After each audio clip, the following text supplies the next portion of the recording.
One of the best parts about the PGA Tour is they have a very reliable statistic gathering part of their website because it's completely objective. There's no subjectivity here. No one's faking putting these things in because it's the player putting them in. This is done by a third party just taking the data of what they see during a round.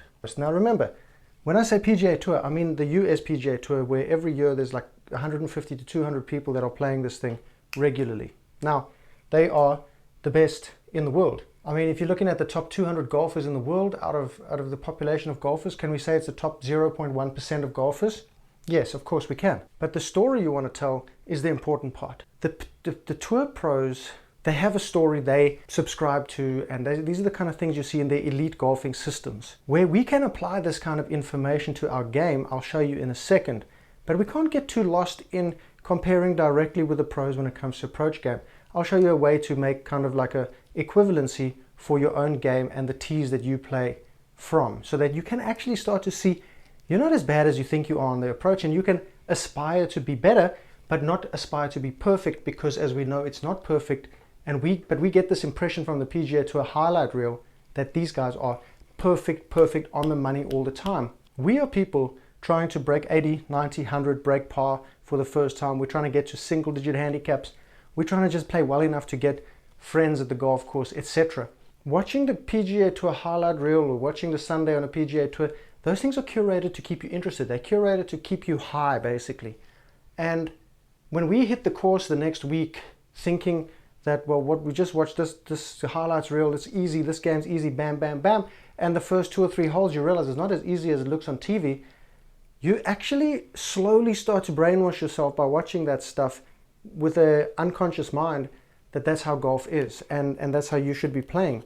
So let's take a quick look at these stats over here. Okay, you can find these on the PGA Tour website, 2021 season. We've got broken down into 25-yard categories here. Inside 100, we're looking at like an 80% hit rate. You see a professional on the PGA Tour is hitting the green 8 out of 10 times. And when they hit it from the fairway, the proximity to the hole is 18 feet. Now, 18 feet is what, 6 yards? They're hitting it 6 yards from the hole. So remember that when you're inside 100 and you're hitting 7 out of 10 greens or 6 out of 10 greens, that's not bad. And when you're hitting it to 18 feet, that's tour average. When you're hitting it to 15 feet and you're angry, you're inside tour average. If you're hitting it to 23 feet, it's okay. Remember, these are the top professionals in the world. I know when people look at these stats and they're going to say, yes, but they're not always going for the pin and the greens are da. These are professional golfers, the top 0.1% golfers in the world. I think it's pretty easy equivalency between the best in the world on the tough conditions versus us on our weekend golf course conditions made for a lot of traffic coming through. Really, come on. These, we're going to make some equivalency here. We can't make excuses all the time. Here you can see what happens in general is that the green hit goes down as you go further from the hole. This is obvious. Another thing I want to show you about this is that while you're thinking they're hitting everything close, when they're hitting their approach shots from 125 all the way up to 200, it's between 55 and 70% on the green. That's between half and like 3/4 of their shots. And then when they get it on the green, let's understand 23 feet, 34 feet, we must not get upset if we hit a 160-yard shot to 25 feet. We cannot be upset with that because it's better than tour average. That's kind of the overall message here, okay? Just look at tour average and accept that if you do something inside this distance from that distance, you're going to be good. You're going to hit the green in that percentage. It's great, but we need to look at one step deeper there, and that one step is while the professionals are hitting 9-iron down to 6-iron, they're hitting pitching wedge and 9-iron from these distances.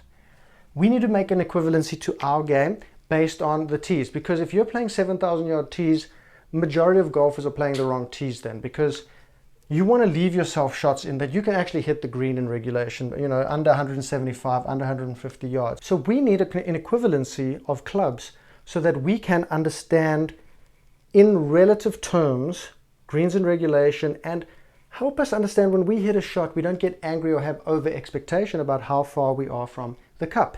So when we're talking about 100 to 125, the pro is using 54 to pitching wedge. That's not for us, my boys. Now that's for certain golfers playing probably single figure handicaps. If you do hit it long enough to only use a 54 to a 50 degree to a pitching wedge there, and you're not scoring, there's something going wrong, okay? Because for most people, there's a pitching wedge to 8 iron if you accept your distance, and you can understand now that when we're looking at the equivalency, pitching wedge to 8 iron, we're looking at a shot that would be similar to pros from 125 to 150.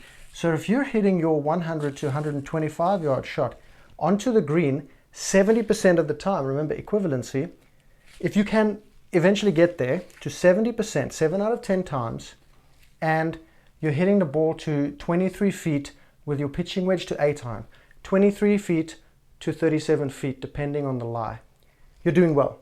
You're doing well. 23 feet, how far is 23 feet? That's 7.5 yards, nearly 8 yards. That seems kind of long. Think about it. Pace it out when you get to the golf course. Pace out 8 yards from the pin after you've hit a pitching wedge or an 8 iron into the green. And you can do this all the way down. I'll do it for you now.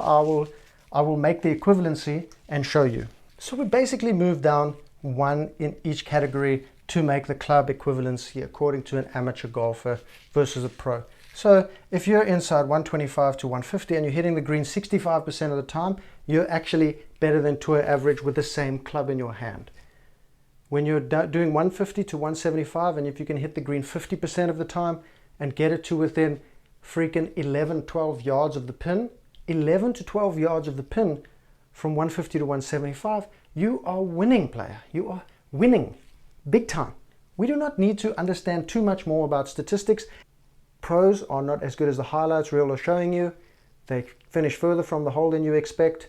Being further up in the rough with a playable shot is as good as being 75 to 100 yards further back in the fairway. Now, do with that what you will. I would just want you to understand you're much better than you think you are.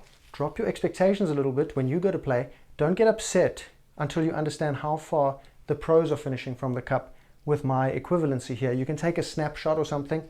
There's a guy on Twitter called Lou Stanger, I think he's called. He's too much into the Arcos data, but he does point out how expectation is way too high. Give him a follow on Twitter, and you're probably going to get some enlightened moments when you see the actual data of how good or how bad better players than you actually are. So you can drop those expectations, roll with the punches, drop the negative spiral, and bam, play the best golf of your life.